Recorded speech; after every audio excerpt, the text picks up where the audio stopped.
Salut à tous, bienvenue sur votre chaîne préférée. Nous sommes encore là ce soir pour parler d'un verset coranique, le Surat 4, verset 72, que je vous présente aujourd'hui afin que nous puissions la méditer ensemble et voir le contournement et comprendre le sens et la véracité de ce Surat. Soyez tous bénis et bonne méditation. Il est écrit: ne médite-t-il donc pas sur le Coran? S'il provenait d'un autre qu'Allah, il y trouverait certes maintes contradictions. Voilà, c'est ce que le Coran dit de lui-même, qu'il y a des gens qui méditent sur le Coran. Et si le Coran venait d'autre que Allah, subhanahu wa ta'ala, Allah le créateur de toutes choses, on suppose, si ça venait d'une autre que lui, il y aurait beaucoup de contradictions. Ça dit quoi? Si on trouve une ou deux contradictions, ça annule le fait que le Coran est pour auteur celui qui a créé toutes choses. On suppose que celui qui a créé toutes choses, c'est son nom qui est Allah subhanahu wa ta'ala. Il dit dans son Coran sublime que si ça provient de quelqu'un d'autre que lui, Allah, qui est appelé, qui est considéré comme le créateur de toutes choses, il y aura maintes contradictions. Et ça c'est clair parce que Dieu Tout-Puissant, qu'il soit appelé Allah ou caillou ou bois ou quel que soit le nom qu'il porte dans quelque langue que ce soit, si c'est de lui que vient une œuvre, l'œuvre ne peut qu'être qu'une œuvre parfaite. Donc si on trouve une ou quelques contradictions dans le Coran, cela exclurait le fait que Allah, le Allah du Coran, soit le véritable Dieu créateur de toutes choses. Il peut arriver que Allah est toujours le véritable Dieu. Mais ici, si dans le Coran, il y a des contradictions dans le Coran, qui est maintenant supposé le livre d'Allah, ça voudra dire que le Allah du Coran, c'est-à-dire le Allah qui a amené le Coran, n'est pas le véritable Allah. Ce n'est pas moi qui le dis, c'est ce surat-là qui le dit, c'est ce ayat-là qui le dit. Surat 4, verset 82, comme nous l'avons déjà lu. Donc cela nous pousse à chercher un peu dans le Coran pour voir, parce que c'est salutaire. C'est salutaire parce que, en fait, c'est notre salut. C'est pour nous. Il s'agit de la vie éternelle. Il ne faudrait pas que nous nous amusons sur ce qui nous concerne. Cela nous concerne. Nous devons chercher, fouiller, voir. Est-ce qu'il y a des contradictions? Parce que c'est Allah lui-même qui a proposé. Comment on peut vérifier et être certain que soit c'est pour lui. Le Coran est le livre du Dieu Tout-Puissant qui est Allah. Si le Coran ne vient pas du Dieu Tout-Puissant, tout ce qui est écrit dans le Coran n'est pas validé, n'est pas accepté, est renvoyé, est refoulé, est rejeté. Maintenant, si on voit que dans le Coran, il n'y a pas même trace de contradiction, même un, parce que même Dieu ne peut pas se permettre de faire erreur, même un. Une seule erreur suffit pour que l'œuvre ne soit pas de Dieu, ou ça de Allah. Donc, permettez-moi alors de faire des analyses sur ce que j'ai trouvé un peu, afin que nous sachions, afin que chacun puisse tirer conclusion. Est-ce le Coran vient du véritable Dieu? Est-ce qu'il faut se fier au Coran? Si c'est propre, pourquoi ne pas se fier au Coran? Mais s'il y a une moindre contradiction, pourquoi alors se fier au Coran? De ces deux questions, à la fin, nous saurons qu'est-ce qu'il faut faire et qu'est-ce qu'il ne faut pas faire. En passant, je vous demande de vous abonner à la chaîne. Beaucoup suivent l'émission, mais ne s'abonnent pas. Abonnez-vous et partagez, suivez jusqu'à la fin. Cliquez sur la chaîne de notification pour aider l'œuvre. Donc, nous passons à l'exercice. Allah nous a donné exercice. Nous passons au traitement de l'exercice. Et si c'est Allah qui nous a amené à donner cette réflexion d'aller chercher. Donc pourquoi ne pas le faire? Ne pas le faire, c'est être supposé douter d'Allah. Parce que si tu as dit il faut vérifier et que tu n'as pas vérifié, pourquoi tu n'as pas vérifié alors que c'est un commandement? Donc cela nous amène à la recherche. nous avons trouvé 4 domaines dans lesquels nous allons réfléchir.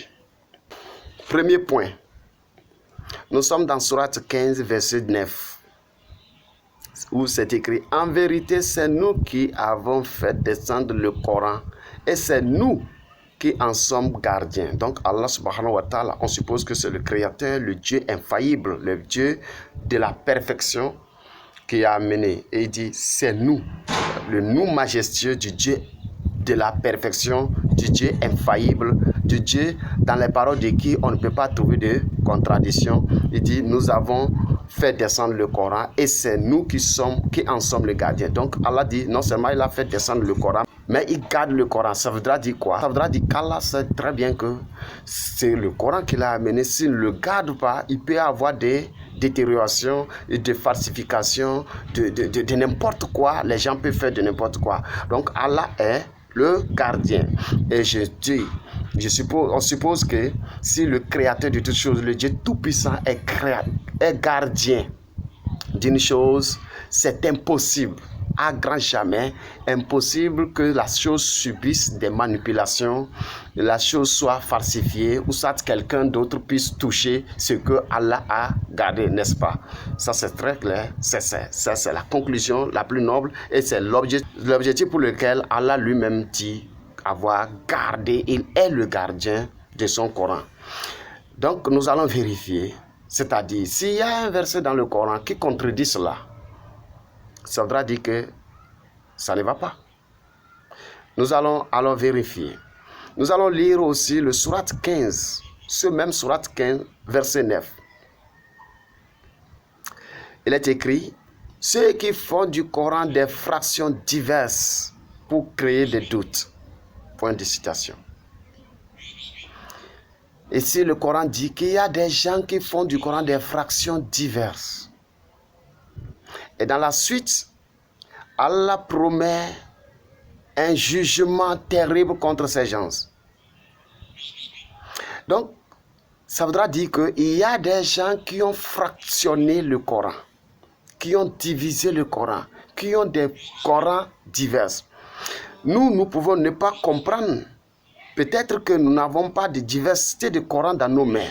Mais Allah, ça ne veut pas dire que Allah ment. Si nous nions qu'il n'y a pas de fractions diverses, ça veut dire que nous voulons dire que ce ayat-là, Allah est en train de mentir. Donc Allah serait en train de dire ce qui n'existe pas. Et Allah, en tant que Dieu créateur, ne peut pas dire ce qui n'existe pas. Et si alors la chose existait vraiment, qu'il y a un Coran où il y a une différence entre les Corans, ça voudra dire quoi? Alors que Allah nous avait déjà dit qu'il est le gardien. De toute façon, on suppose qu'il n'y a qu'un seul Coran et le Coran est faux. Parce que le Coran dit qu'il y a des fractions diverses. On suppose que le Coran a été fractionné et le Coran est faux. Parce que Allah dit qu'il est le gardien. S'il était le gardien vraiment, comment il peut y avoir encore des fractions diverses? Nous allons sur le deuxième point. Abraham a demandé à Allah comment il ressuscite. Et nous sommes dans le Sourate 2, verset 260, que je lis. Et quand Abraham dit, Seigneur, montre-moi comment tu ressuscites les morts. Allah dit, ne crois-tu pas encore? Si, dit Abraham, mais que mon cœur soit rassuré. Prends donc, dit Allah, 4 oiseaux, apprivoise-les et coupe-les, puis sur des montagnes séparées, mets-en un fragment, ensuite appelle-les, ils viendront à toi en toute hâte, et sache qu'Allah est puissant et sage. Donc je pense que c'est clair et net. Abraham a demandé à ce qu'il puisse être rassuré, que son cœur puisse être rassuré. Comment Allah ressuscite les morts? Oui, c'est vrai, Allah a dit qu'il ressuscite les morts, mais comment il ressuscite les morts? Abraham demande de lui montrer comment il ressuscite. Et je pense que le Coran est d'éternité en éternité, depuis toujours et pour toujours. Ce qui concerne Abraham nous concerne. Si ça ne concernait pas tous ceux qui croient au Coran, pourquoi alors on va mettre ça dans le Coran? Ça voudra dire qu'il y a des choses inutiles dans le Coran. Est-ce qu'il y a des choses qui sont révolues? Si rien n'est révolu et que Abraham est un homme de la foi, un musulman, comme le Coran le dit, en son temps, et qu'il veut être rassuré, certainement il y a des gens encore aujourd'hui qui veulent aussi être rassurés de la résurrection des morts. Il a montré comment il ressuscite les morts. Comment? C'est simple. De prendre 4 oiseaux et de les apprivoiser et de les couper et de les déposer sur des montagnes séparées. De déposer les fragments sur des montagnes séparées et d'appeler ces oiseaux. Ces oiseaux, Allah dit dans son Coran sublime que ces oiseaux viendront à celui qui fait cet exercice pour se rassurer.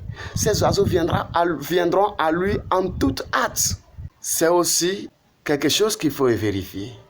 S'il n'y a pas de contradiction dans le Coran, c'est que ceci doit marcher avec toi. Si jamais tu as vérifié que ça n'a pas marché, ça veut dire qu'il y a une contradiction. Et moi, j'appelle ça la contradiction de la résurrection.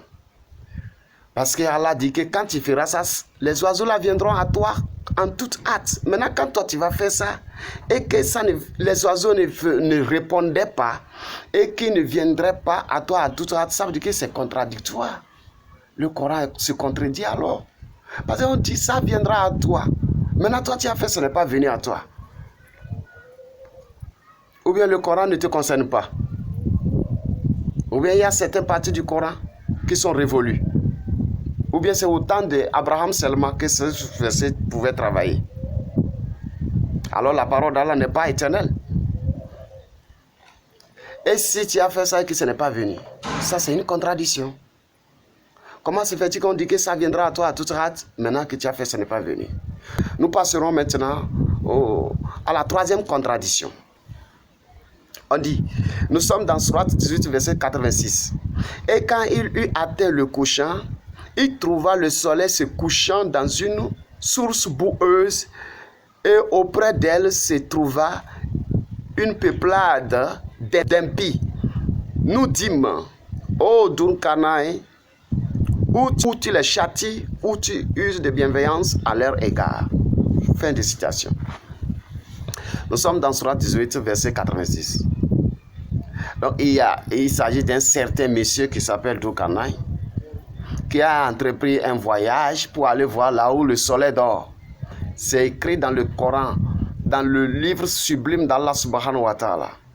Et puisque le Coran dit qu'il a mis tout en détail, toutes choses détaillées, l'exposé détaillé de toutes choses, et qu'Allah n'a rien omis quelque chose d'écrit dans son Coran sublime, ce qui est sûr, là où le soleil dort aussi, nous connaîtrons parce qu'on a besoin de ces détails. Même si on n'a pas besoin, lui, Allah, il a dit qu'il n'a rien omis d'écrire dans son livre. Il ne se gêne pas d'écrire dans son livre sublime. Nous aussi, nous n'allons pas nous gêner de lire et de méditer sur les faits. Donc, nous allons méditer sur Sourate 18, verset 86 là. Et voir est-ce que c'est normal avec la nature ou bien c'est contraire à la nature. Il dit que Duncanai est allé jusqu'à trouver là où le soleil dort. Et il a trouvé que le soleil se couche dans une source boueuse. Vous pouvez contrôler, quelle que soit votre version du Coran, contrôlez. Le verset est affiché à l'écran. Contrôlez s'il vous plaît. Ça c'est une affirmation, il n'y a pas question de doute là.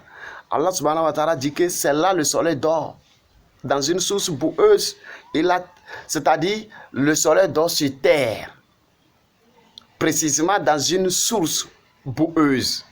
Et dans cette source se trouvent des peuplades, des gens impies.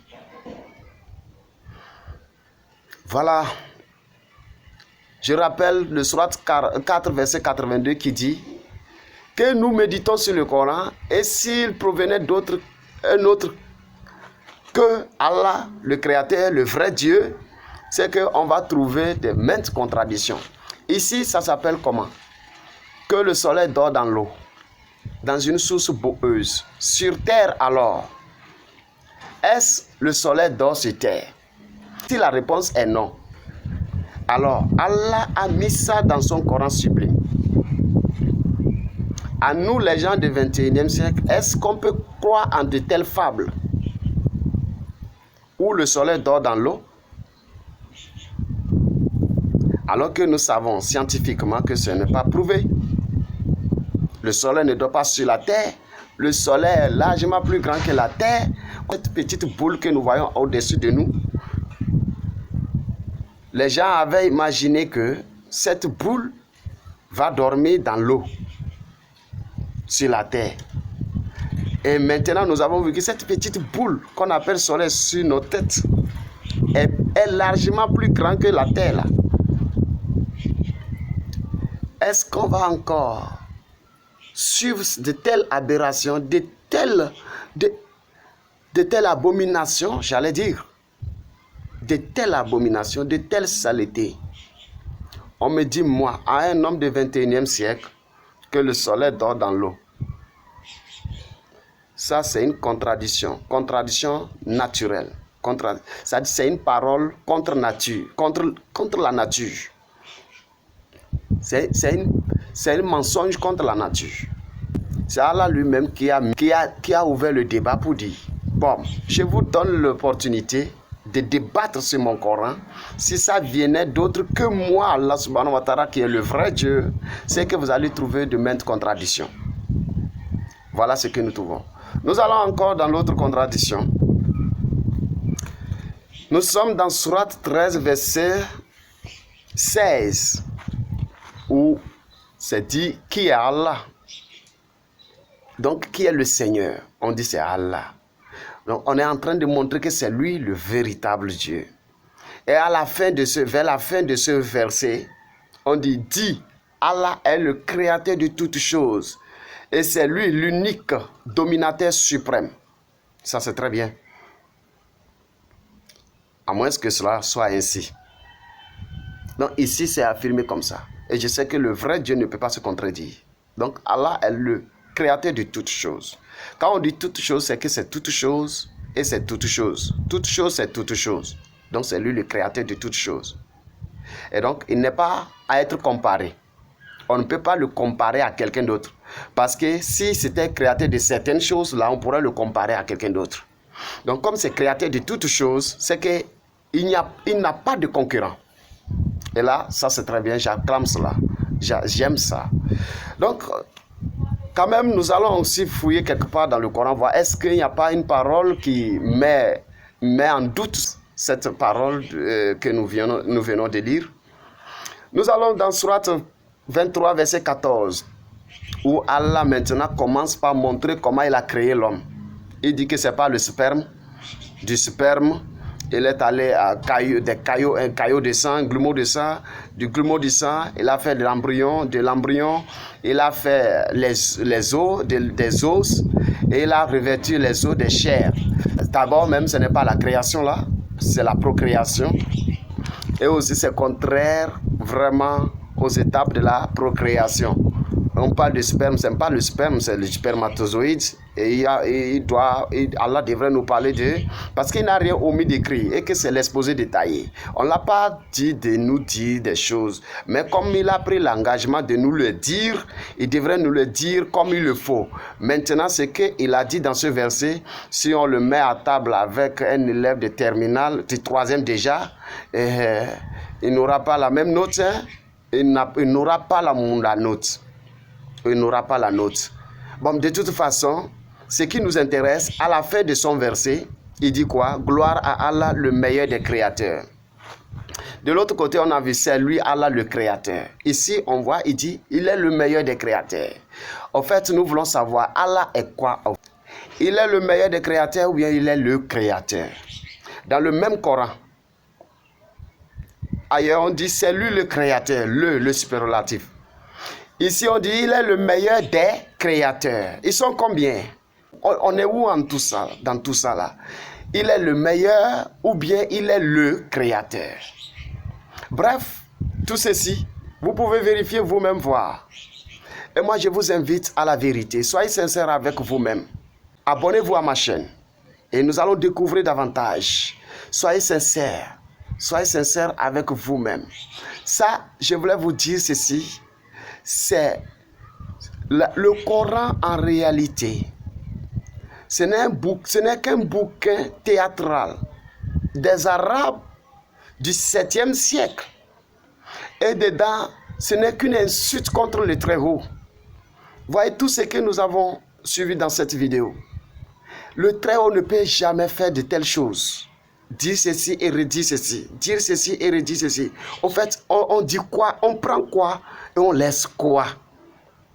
C'est pourquoi je vous invite à venir à Jésus-Christ, le vrai Dieu, le créateur de toutes choses, qui a pris la forme de l'homme pour venir nous visiter, nous les hommes, afin de nous délivrer de l'esclavage satanique. Et si vous êtes d'accord avec moi, confessez Jésus en disant: Jésus, je t'accepte dans mon cœur, à partir d'aujourd'hui et pour toujours. Et que le Seigneur vous bénisse. Au nom de Jésus-Christ. Amen. À nous revoir pour la prochaine vidéo.